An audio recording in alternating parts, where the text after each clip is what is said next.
ยตั้งแขนสายน้ำเสียโดนคนเห็นติดใจคือสะพายสินไม้แค่ว่า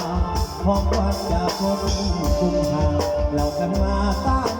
แต่โดนสลายสมบูรณ์ความเพิ่มพูดบอกมีว่าจนได้มาเห็นสุดได้เหลือล้นชาวเมืองทุกคนอยู่สุขสบายดีเอาลำเพื่อนเอา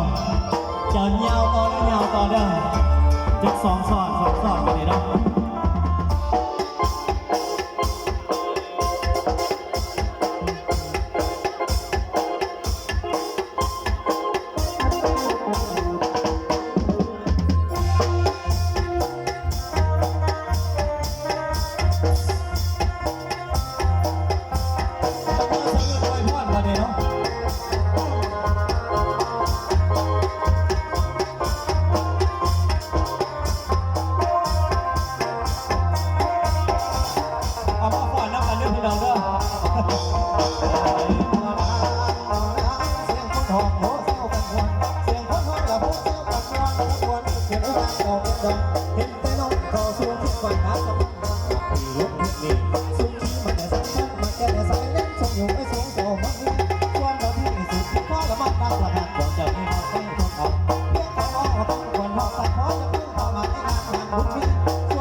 เจ้าสุขีส่วนที่ไม่